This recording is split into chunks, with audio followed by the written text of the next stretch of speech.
निरोगी आरोग्यासाठी आणि योग्य शारीरिक वाढ होण्यासाठी सकस आहार तितकाच महत्त्वाचा आहे, तसेच पौष्टिक आहाराचा समावेश करणे तितकेच महत्त्वाचे आहे. भारतीय जेवणामध्ये गोड पदार्थांपासून ते कडू पदार्थांपर्यंत प्रत्येक घटकाचा समावेश असतो. आपल्या आहारात चपाती, पोळी, भात, भाजी, भाकरीचा समावेश करणे तितकेच गरजेचे आहे. साधारणपणे अनेकांच्या घरी तांदूळ, ज्वारी, बाजरी यांची भाकरी केली जाते, परंतु नाचणीची भाकरी तितकीच गुणकारी आहे. आज आपण ह्या सर्व तृणधान्यांना एकत्रित करून मिश्र धान्यांची भाकरी बनवणार आहोत. यासाठी 1 किलो ज्वारी निवडून साफ करून घेतलेली आहे. आपण जेव्हा मार्केटमधून कोणतेही साहित्य आणतो ते नेहमी आपल्याला निवडूनच घ्यायचे आहे. त्यामध्ये आळी, किडे किंवा खडे असण्याची शक्यता असते, म्हणून हे आपण येथे साफ करून घेतलेले आहे. मी येथे 1 किलो ज्वारी वजनी प्रमाणात घेतलेली आहे. सर्व साहित्य आपल्याला समप्रमाणातच घ्यायचे आहे. ही ज्वारी आपण साफ करून एका भांड्यामध्ये टाकून घेतलेली आहे. आता त्याचप्रमाणे आपल्याला येथे तांदूळ घ्यायचे आहे. तांदूळही मी येथे निवडून घेतलेले आहे, कारण हे पहा असे किडे असण्याची शक्यता असते. आणि तांदूळ शक्यतो जुना राशनचा वापरावा, कारण जुना तांदूळ हा आपल्या हेल्थसाठी चांगला असतो, आरोग्यासाठी चांगला असतो. पॉलिश केलेला तांदूळ शक्यतो वापरायचा नाही.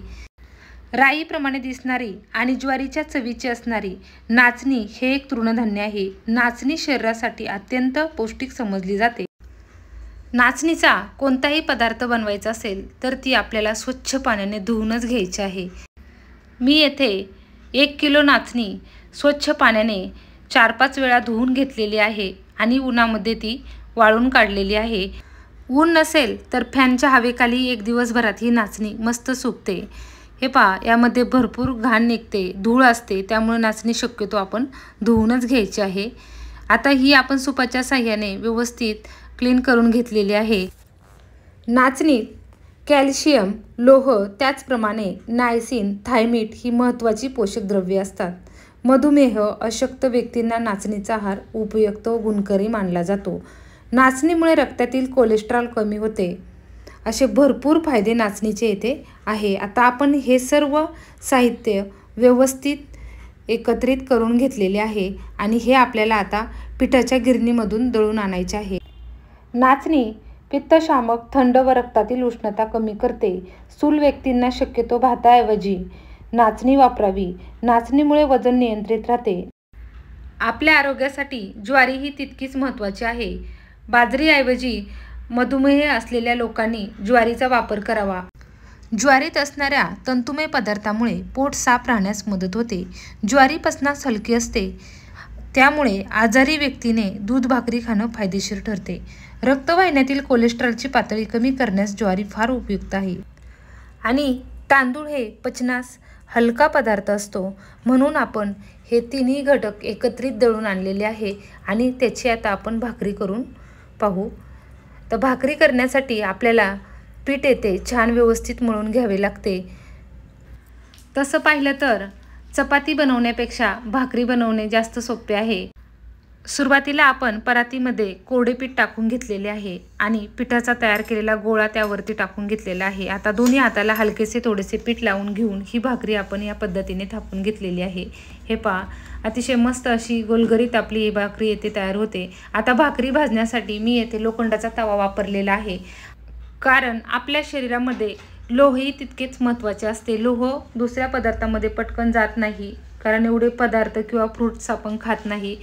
जर अशा पद्धतीने जर आपण डेली प्रत्येक भाजीसाठी किंवा भाकरीसाठी, चपातीसाठी जर लोखंडाचे भांडी जर वापरले तर ते आपल्या आरोग्यासाठी फायदेशीर ठरतात, म्हणून शक्यतो लोखंडाची भांडी वापरावीत. आता आपण उलट्या साईडनी भाकर टाकून घेतलेली आहे आणि पिठाची बाजूवरती करून त्या साईडने आपल्याला त्यावरती भाकरीला या पद्धतीने पाणी लावून घ्यायचे आहे. पाणी लावताना नवीन जे स्वयंपाक शिकत आहे त्यांनी जरा जपून लावा, कारण हात भाजण्याची शक्यता असते. या पद्धतीने सावकाश पाणी लावून घ्या. लगेच भाकर टाकल्या पाणी लावले तर तुमचा हात पोळणार नाही. आता भाकरीवरील पाणी सुकलेले आहे ते उलटून घेऊ या पद्धतीने. आता लोखंडाचा तवा वापरला आहे, त्यामुळे लोखंडाचा तवामध्ये जेथे गॅस आहे त्याच ठिकाणी जळतो, म्हणून अशा वेळी लोखंडाचा तवा आपण काय करायचा आहे, थोडा या साईडने असा फिरून घ्यायचा आहे. ही एक लोखंडाची भांडे वापरण्याची ट्रिक आहे. अशी ही भाकरी तुम्ही तव्यावरही भाजून घेऊ शकता किंवा तवा साईडला काढून गॅसवरती या पद्धतीने भाजून घेऊ शकता. कारण या पद्धतीने जर भाजवली तर भाकरी छान सर्व बाजूंनी छान फुलली जाते आणि चवीलाही छान लागते. तव्यावरती तेवढी भाकरी छान फुलत नाही. अशा पद्धतीने आपण येथे मल्टीग्रेन आट्यापासून मस्त अशी छान पौष्टिक भाकरी तयार केलेली आहे. ही भाकरी तुम्ही सुकी भाजी किंवा रस्सा भाजी बरोबर, नॉनव्हेज व्हेज कशाबरोबरही खाऊ शकता आणि खायलाही खूप छान लागते. एकदा तुम्ही ही मल्टीग्रेन आट्याची भाकरी नक्की तयार करून पहा. हे पहा, खूपच मस्त अशी आपली ही भाकरी इथे तयार झालेली आहे. अशी ही मल्टीग्रेन आट्याची भाकरी चवीला फार छान लागते आणि आपल्या आरोग्यासाठी तितकीच महत्त्वाची आहे.